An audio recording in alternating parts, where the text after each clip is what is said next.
Estamos ya aquí en nuestro estudio con el profesor Antonio Siriaco, maestro por generaciones de economía, decano de la Facultad de la UAS.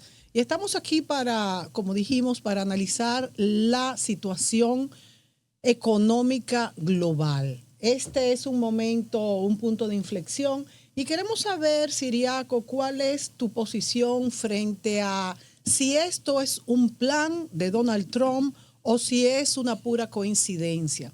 ¿Por qué los índices bursátiles han reaccionado tan negativamente? Es una de las bajas más grandes que hemos tenido en los últimos años. ¿Y qué podría pasar con el dólar? Porque si bien es cierto que Estados Unidos tiene una deuda enorme, es verdad también que el dólar como moneda de refugio es por su fortaleza. Si el dólar se deteriora, ¿qué pasaría entonces? Bueno, en primer lugar quiero saludarte, Mónica. Siempre es un placer estar contigo, conversar contigo. Y déjame decirte lo siguiente con respecto a la pregunta que tú haces. Donald Trump y sus asesores están convencidos que Estados Unidos necesita una especie de, vamos a decir, fortalecimiento. ¿Por qué digo esto? Porque Donald Trump, el mundo de Donald Trump es un mundo un tanto del siglo XIX. Él está impulsando una recomposición del orden económico mundial sobre la base de tres espacios en términos de influencia. Estados Unidos, con toda su influencia que pueda tener geográficamente, Asia, encabezado por China y toda esa influencia, y el caso de Rusia, con la influencia que pueda tener en la Europa del Este. Fíjate que Donald Trump no toma en consideración a la vieja Europa. Entonces, pero otro elemento importante es que Donald Trump no cree en la arquitectura institucional que se formó a partir del año 1945. Sí. Él, su política, su actitud es hacia un desdén de la OMC, de instituciones como la Organización Mundial de la Salud, instituciones como la UNESCO, porque también vincula muchas de estas instituciones dentro de una cultura woke. Sí. Y esos son elementos, evidentemente, que Donald Trump y sus asesores han venido impulsando básicamente en sus políticas contra este tipo de, como ellos le llaman, de batalla cultural. Que también lo hace Putin en Rusia y también lo hace Xi Jinping en China. Claro, en esa parte están un poco alineados. Son muy parecidos. Sí. Entonces, todo esto genera tensiones. Esta recomposición en el orden económico mundial genera tensiones y lo estamos sintiendo. Por ejemplo, a nivel económico, a nivel comercial, Donald Trump también está convencido de que la mejor política que él pueda tener es una política de aplicación de aranceles como un mecanismo de esas grandes brechas que tiene Estados Unidos, esas brechas comerciales con China, con México, con Canadá, con la Unión Europea, tratar de reducirlo. Y él dice, el único mecanismo que tenemos nosotros para disminuir esa brecha comercial es la aplicación de aranceles. Entonces, ha venido aplicando como la política, vamos a decir, fundamental, comercial, los aranceles. Y lo ve como una estrategia de desarrollo y lo ve también como un mecanismo recaudatorio. Fíjate que yo te decía que Donald Trump quiere retrotraer a Estados Unidos al siglo XIX porque los aranceles era el mecanismo por excelencia recaudatorio, básicamente en el siglo XIX. El impuesto sobre la renta, que es un impuesto moderno recaudatorio, es prácticamente surge en el siglo XX. Y en el siglo XIX las economías utilizaban las aduanas como el principal mecanismo recaudatorio. Entonces Donald Trump, que en parte de su programa de gobierno, dijo que iba a crear una dirección general de impuestos externos. No internos, no sino internos, sino externos. externos, como una forma precisamente de que los aranceles también no solamente sea una política comercial, sino también una política recaudatoria positiva. Siriaco, Estados Unidos ha sido hasta ahora el precursor, entre comillas, de lo que son las políticas de libre comercio. Yeah. Sin embargo, los carros, por ejemplo, europeos que entran a los Estados Unidos pagan arancel. Claro. Entonces, Trump lo que está haciendo es tratando de igualar esto, o va más allá de una igualación para también, obviamente, para controlar esta balanza comercial. Mira, fíjate que Estados Unidos y la Unión Europea no tienen acuerdo de libre comercio. No. No lo tienen. Y incluso en un momento determinado se llegó a hablar de una posible negociación. Y Donald Trump, en la reunión de Davos, que dio un discurso, incluso un discurso vía remota, porque fue vía Zoom, insinuó que los europeos le compraban poco a los Estados Unidos. Y lo decía desde su gobierno pasado. Y que gran parte de esa brecha comercial era fruto de eso. Entonces, él decía y lo amenazaba, si no compran más productos americanos, entonces yo lo voy a imponer arancel. ¿Por qué? Bueno, porque, como te he dicho, él está viendo los aranceles como el arma letal, el arma que él quiere utilizar para los fines de cerrar esa brecha con todos los países que tienen un desbalance comercial. Fíjate que cuando tú analizas el comercio norteamericano, yo creo que el único esquema, o de los pocos esquemas de integración de acuerdo de libre comercio, donde Estados Unidos tiene un superávit, es con el de CAFTA. Sí. Mira, con el de CAFTA, con la Unión Europea tiene un déficit, con China tiene un déficit, con Canadá tiene un déficit, con México tiene déficit. Es decir, con todos los socios comerciales. Con México tiene déficit. Claro, claro. Wow. En el caso de México es abismal. El déficit comercial que tiene Estados Unidos con México, oye, llega casi a los 100 mil millones de dólares. Y con Canadá, los 50 mil millones de dólares. O sea que es todavía más. Entonces, es más. Entonces, esa situación, según la visión de Donald Trump, ha debilitado a Estados Unidos en términos comerciales. Y básicamente él ha venido aplicando la política de arancel. Es una política que lo que hace es que fortalece el dólar. ¿Por qué te fortalece el dólar? No tan rápido. Primero, esa política de aranceles fue lo que prometió en las elecciones. ¿Por qué? Porque también protege al productor norteamericano. Claro. Porque estaba siendo desplazado por todas estas importaciones. Claro. Ahora bien, esa protección del dólar es cierto porque va a vender más el producto norteamericano. Sin embargo, estos aranceles también van a subir los productos importados, que pudiera haber un periodo intermedio donde suban, aunque después bajen. Eso por un lado. Entonces, ¿por qué si esto va a fortalecer a la larga el dólar?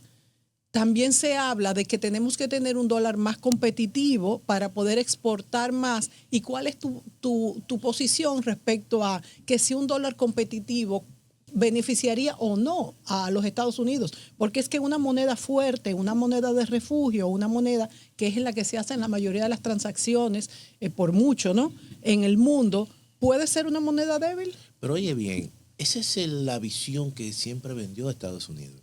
El Estados Unidos que promovía la apertura, el Estados Unidos que promovía los acuerdos de libre comercio, el Estados Unidos que estaba en contra del proteccionismo. Entonces, Donald Trump no es de esa visión. Donald Trump precisamente ha criticado esa versión. Donald Trump ha dicho que precisamente esa política de apertura lo que ha generado es que muchas empresas norteamericanas se deslocalicen y se vayan a otros países, se vayan a Asia. Y entonces esa deslocalización ha generado que muchas zonas trabajadoras, zonas incluso industriales, se hayan prácticamente quedado vacías. Sí. Y ha pasado eso con el sector automotriz. Tú vas, por ejemplo, a Detroit, que es una una gran fábrica automotriz. Claro, totalmente. Y eso es una ciudad desolada. Entonces, el discurso de Donald Trump caló en esos sectores rurales, en sectores industriales, que eran en muchos casos, en el caso de los sectores industriales, que eran prodemócratas. Y al verse afectado, obviamente, por ese proceso de políticas que impulsó Estados Unidos, de apertura, de libre comercio. Que llevaron a la desindustrialización. Totalmente. Entonces, eso es lo que ha fortalecido ese, vamos a decir, ese tejido empresario, ese tejido de trabajadores social. De clase media baja. De clase media baja, que se ha visto afectado, es lo que ha favorecido a Donald Trump. Entonces, tú encuentras que la política de Trump totalmente es... Mira, es algo contradictorio, Mónica. La política proteccionista, quienes la promovían eran gobiernos nacionalistas y gobiernos incluso mucho de izquierda. Sí, es cierto. Entonces estamos viendo a una persona conservadora que está asumiendo una política de protección al trabajador y de proteccionismo, diciendo que es el único mecanismo que va a proteger a los trabajadores. Y esto habla de un cambio de paradigma. No, y no solamente de un cambio de paradigma, sino en los Estados Unidos estamos hablando que ha sido el Partido Republicano, un partido que siempre promovía el libre comercio. Y sin embargo, tiene un presidente republicano que lo que está es totalmente promoviendo políticas contrarias. Eso puede traer incluso en los Estados Unidos situaciones internas dentro del mismo partido republicano. Porque ¿quiénes eran los que promovían el apoyo a los trabajadores? Claro. ¿Quiénes eran que promovían? Los demócratas. ¿Eran los demócratas? Sí. Entonces, todo esto generalmente es lo que está ocurriendo en el mundo. O sea, el mundo está viviendo algo surrealista. Totalmente. Yo creo que los puntos de inflexión tienen estas características. No, así es. Los puntos de cambio. Como dicen, de quiebre. De quiebre. Generan estas inquietudes, generan estas incertidumbres, generan dudas muchas veces. Y eso... Y los resultados no son seguros. No son seguros. Entonces, todo lo que estamos viendo a nivel incluso interno es producto de esas situaciones en el contexto internacional. Y en el contexto internacional e histórico con la inteligencia artificial. Claro. Y entonces yo te pregunto, Siriaco. Y además sin árbitro. Claro, sin árbitro. ¿Quién es el árbitro? Porque eso es.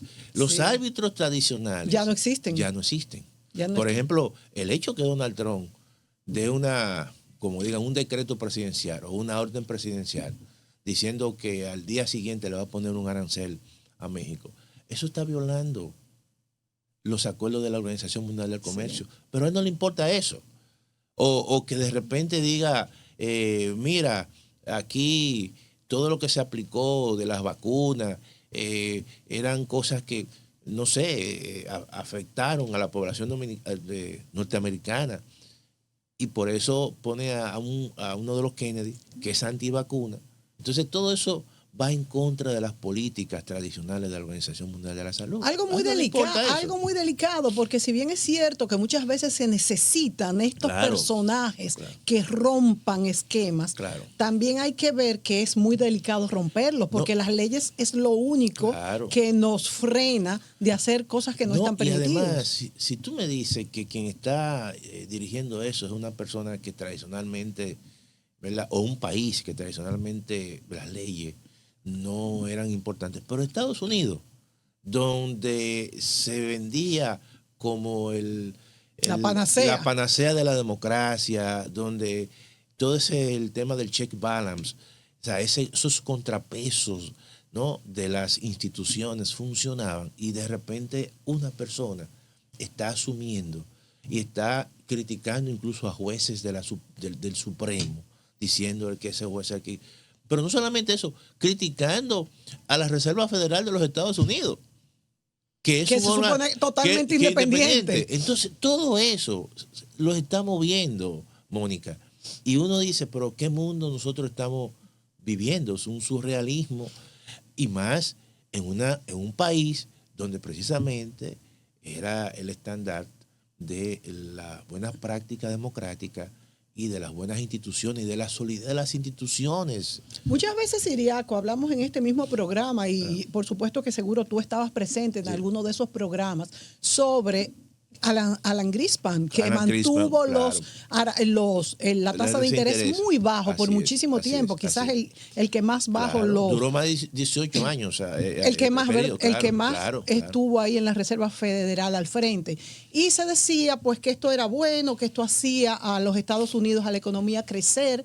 Y por ejemplo, en la crisis del 2008, vimos que la inyección de capitales en los Estados Unidos lo hizo despegar más que cualquier bloque, cosa que no hizo Europa y después tuvo que hacerlo para poder salir de la recesión económica. Claro. Entonces ahora estamos viendo todo lo contrario, que esas inyecciones económicas han provocado burbujas de deudas que no soporta ninguna economía. Nos vamos a ir a la pausa y cuando volvamos vamos a hablar sobre si esto fue correcto, si fue correcto en un momento dado, si son ciclos económicos, si es necesario una recesión y cuáles son esas consecuencias que podría tener una recesión que realmente no se sabe. Fue lo que dijimos ahorita. No hay ninguna receta, es como una enfermedad nueva. Que hay que verla en el día a día. Exacto. Pues nos vamos a la pausa y volvemos de inmediato.